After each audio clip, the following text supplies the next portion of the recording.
Hi, I'm Ryan Whitty. Today we got another Holley EFI how-to, and I'm going to talk about how to control a racing transmission with Holley EFI. This is going to be for your higher-end cars like a X275 or a Pro Mod type of deal that has a lockup converter and a 3-speed transmission.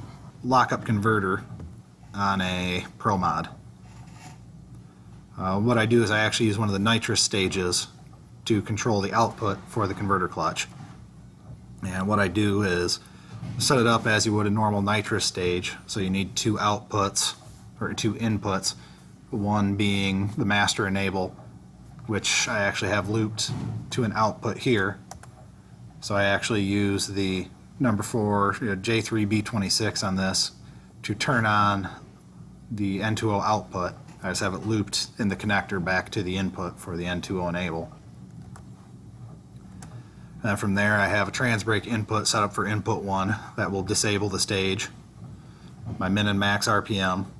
And then what I do to control the lockup clutch is I have an activation delay of 2.2 seconds. So it'll start to activate the converter at 2.2 seconds into the run and a duration of 6 seconds. So God forbid he's way out there and still in it, it'll unlock when he lets off the throttle.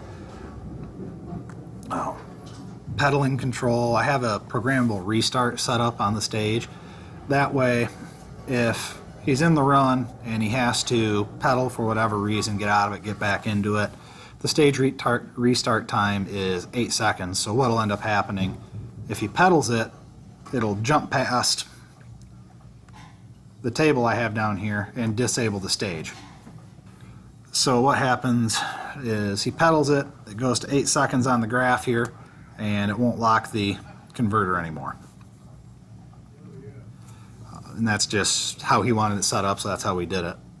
And then from there, I just go down to the progressive control and I have it set up to immediately go 100%, and then at 6 seconds it shuts off as well, just as another safety precaution. And so you could, in theory, adjust this to be PWM. I haven't tried it yet, but you can try to ramp in your converter a little softer if needed, if you have a real hard-hitting lockup.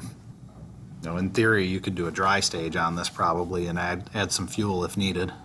The other thing you can do is, since we have this nitrous stage added, I went ahead and made a stage 8 that just activates with the release of the trans brake and acts as a timer. And I use that just so I can go over to my outputs and I can set up my trans dump. So I've got an external dump on the transmission and it's set up to turn on when the trans brake is enabled. So N2 input number 1 is my trans brake. So when you're on the brake, it activates the dump, and then when you let go of the brake with this OR statement, we also use timer number 8 and it starts counting up. So you let go of the brake and it stays enabled for 1.2 seconds on this run. So a lot of times people ask, how do I make something active on the brake and then turn off at some point after I release the trans brake? And this is how you do that. You set up a timer, N2O timer number 8 in this case. You can use the boost time as well if you have the boost ICF.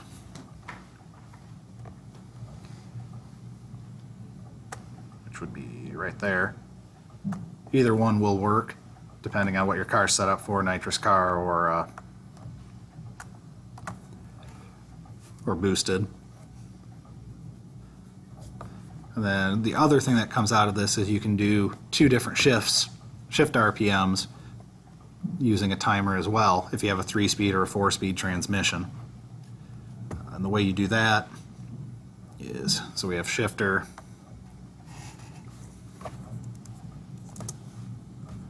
1, 2, and shifter 2, 3. And what you'll do is you'll use ground outputs and you'll just take the 2 wires and splice them together for the shifter, and that'll work fine. And what you do is you take shifter, you take the RPM above, and then you take timer is above 1.2 and deactivates at 1.4. So the way this is set up is actually a little different than I was describing. The way this was set up when we attempted this was we wanted to shift at 75-50, or if it hadn't shifted by 1.2 seconds, we wanted it to shift at 1.2 regardless of RPM. And then the deactivation at 1.4 is to just make sure the stage turns off and allows the next shift to happen. The other thing you can do is get rid of this, change this to all,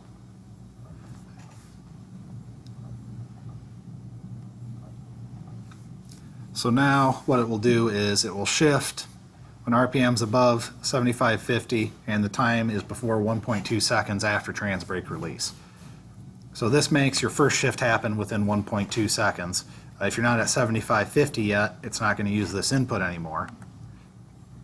You're going to go over here to your shifter 2-3, set up an identical. Now, in theory, you'll have a different RPM for your 2-3 shift, but you'll still use into a timer number 8, but instead of below 1.2 seconds, you'll set it to above 1.2 seconds. So you'll know at some point in the run where it's going to shift, or where each shift is, and you just need to pick your timer value based on that. You know, if your first shift normally happens around 0.8 of a second, and your 2-3 shift normally happens around 3 seconds, you know, set it somewhere in the middle, 1.5, something like that, whatever works and you're comfortable with, so that if it does miss it or you have an off run, you know, you're not totally overrunning and hitting your shift point way wrong. And it also just depends on how different your 1, 2, and 2, 3 shift points are. So this is to help get it spooled up. And what I do is, you know, whenever your trans brake is enabled, your TPS is above some value. This is just so when you're backing up, it doesn't activate. And whenever the boost is below the value, and this is the one you change a lot. You know, if you're on a really good track, you might make this a little higher. If you're on a bad track and you're trying to launch with no boost, you'll probably lower this so it's right before the right before your 2-step RPM or boost. And the only other things I'm doing on this are just I power the boost control solenoids with the ECU, and that's racing transmission controls really for pro mod and drag radial type racing.